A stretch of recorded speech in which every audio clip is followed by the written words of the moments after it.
What's up and welcome back. Today we're going to be talking about the content roadmap for Red Dead Online and what possibly we're going to see coming out for the game in the future. Now, more light will be shed onto this later in the week when Rockstar tells us what specifically we're going to see in their next content drop. They mentioned earlier last week that they had things that they weren't going to let us know about until later on before the content update. So today we're going to take a second and look at what we know from in the past and what's been kind of leaked or talked about and how that's going to play out into Red Dead Online's future.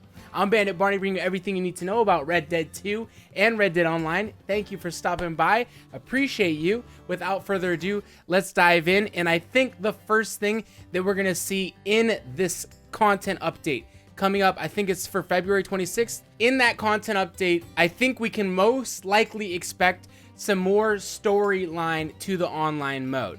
Okay?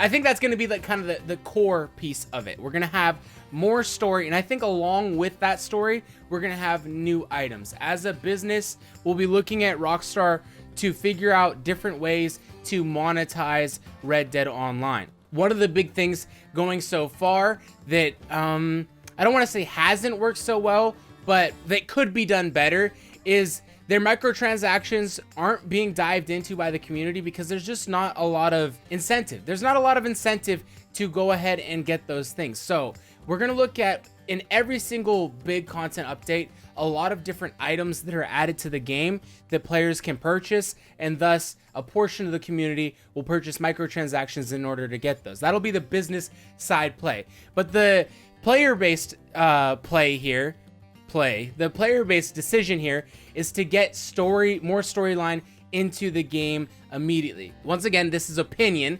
I don't have the inside track with Rockstar. I don't know of anyone who does, otherwise I'd be talking to them. The story for the online was very short. You beat it the first day you played the game, and then maybe it took you a little bit longer to access those extra missions, but for the most part, within 2-3 days, you had the whole story of the online beat. So I think in this next update, we can expect, along with the things that they've already talked about, those player-based griefing changes and the daily challenges, things outside of what they've already announced, storyline additions to the game. And we've done previous videos talking about how that might involve Siska Penitentiary and other areas they might play into.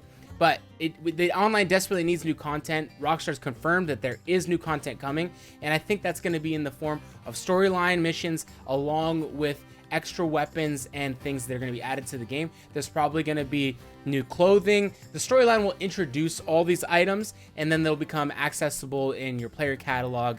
That's my opinion. I think that's what's going to come in the next update. After that, something we can look at is down the line, wagons being introduced to the game. From the history of GTA, obviously GTA is much more focused on cars than I think Red Dead Online has been focused on horses. Actually, you know what? That might not be fair to say, but I think wagons and horses are what are going to come next in the big drop. I'm sure that in this next update, maybe we get a horse or two added. There's a good variety of horses right now, but there's not enough variety of good horses that have people, you know, when you roll into town, you're going to see like maybe 3 or 4 different types of horses, and it doesn't really differ from that.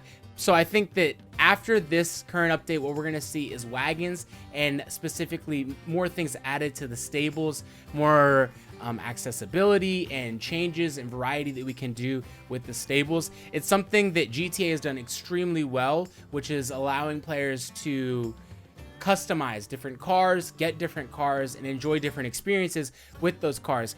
It's something that Red Dead Online hasn't accessed yet.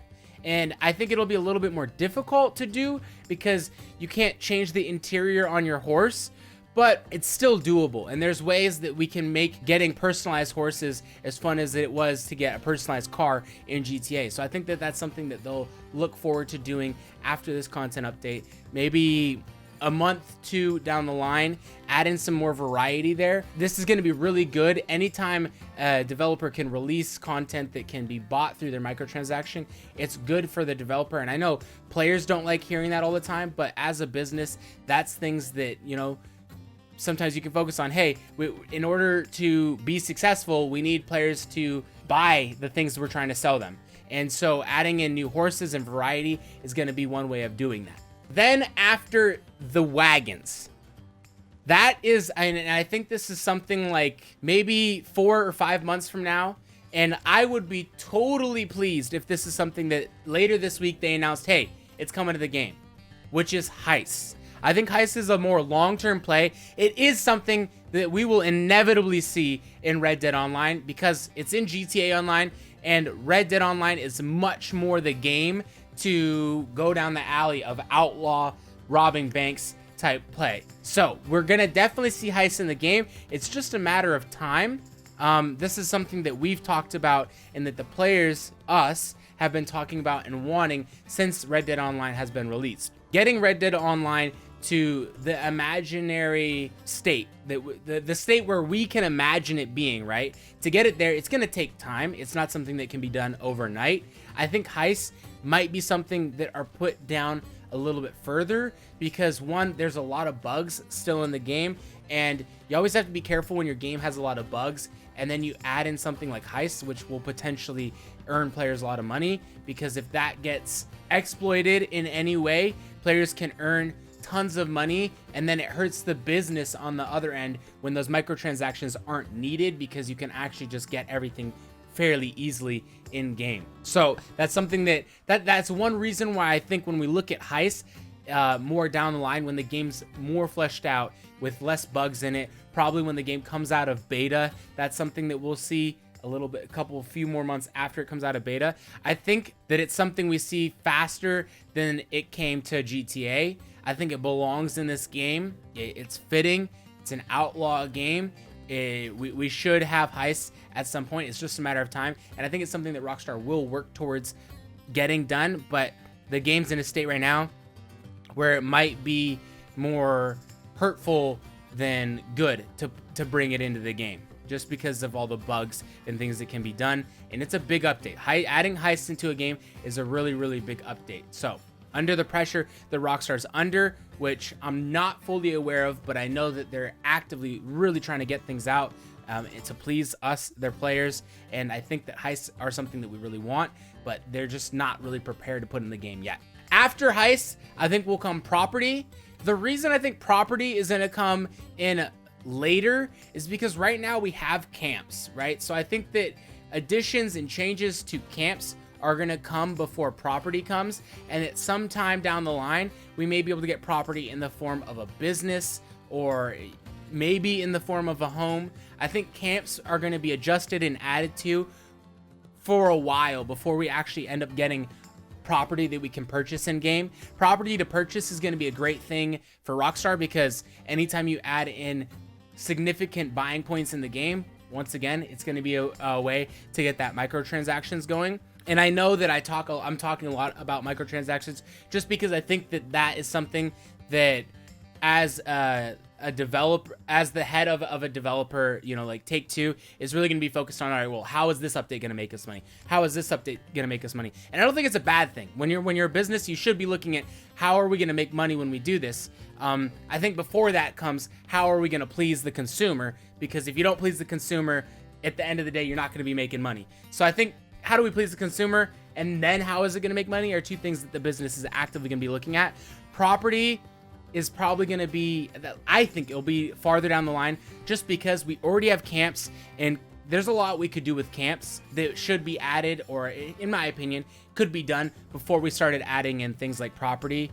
You know, camps we could get additions of functioning things that we're using at camps. Maybe you could buy the opportunity to get like a butcher runner or something like that, who runs different items to the butcher and brings them to the market to sell them. And you guys have tons of ideas about what can be done with camps. There's so much. There's so much to be done here, and camps are almost like a sense of property. It moves around on the map, so it's not a stagnant, stale piece of land that you own, but it is something that is on the border of being something like property. So I think we'll see a lot done to that over but before we see that big property update in the next 6-7 months. A lot of changes to the camps. And the final thing, I think this is something that next year, and I know it's a far way to look, right? It's a far way to look, but I think this is going to be the best thing for the game itself. I think that it's something that really made GTA pop,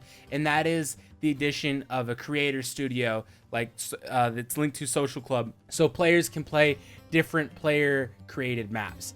This is always something that any game that's able to incorporate this ends up just getting themselves so much exposure, because the ideas that players come up with, and then me and other people, any YouTuber, any content creator, not even necessarily YouTuber, but you want to play with your friends and have a good laugh and, you know, really enjoy things. There's always an aspect of the thousands and thousands and thousands of things that players create, and having all that variety allows for so much enjoyment on the other end. So creators make content around it because it's entertaining and enjoyable, and then anyone, just even the casual players, enjoy going on there and trying out those things. The game gets a ton of exposure because of creators on YouTube making games like this, potential streamers doing things that are player-based creations. It just really opens the door for a game. It totally opens the door, but it's the largest task, I think, out of all the things. I think it's the hardest thing to get to, so I think that's why it's something that comes down the line. I don't see a world in which Red Dead Online doesn't eventually access that same creative base that they've done so well in accessing with GTA and their creator studio over there. So I think that this is going to be, and it's my opinion, right? It's my opinion that once Rockstar is able to get this specific thing for their game released, once they're able to add in a way for us to create our own ideas and develop them, put them in the game, and share them for other players, that is going to be the point where I think Red Dead Online starts to really take off. I hope, like, best case scenario, best thing in the world, it gets released in this next content update. I just don't see that happening, but as soon as that comes out, the game is gonna, it's gonna just bloom completely, and it'll be bigger than I think even it was the day it released, after we were so excited playing Red Dead 2 and wanted to test out the online. That is my opinion on what the next DLCs are gonna look like. It's a long roadmap. It's gonna take them at least a year. And when we look at the shareholder call that we had a week ago, there's a lot to be said about the forecast in the future. Rockstar and Take-Two looking deep into the future and taking their time with this. It's one thing that I've been critical of, that I don't know if taking your time is the right way to go about it, but they've done it well with GTA. They can probably do it well with Red Dead Online, and it'll be interesting to see what kind of timeline it is until we're there. And that's going to do it for today. So thank you for stopping by. I appreciate you. If you enjoyed this video, make sure to hit that sub button, and until the next time, we'll catch you later.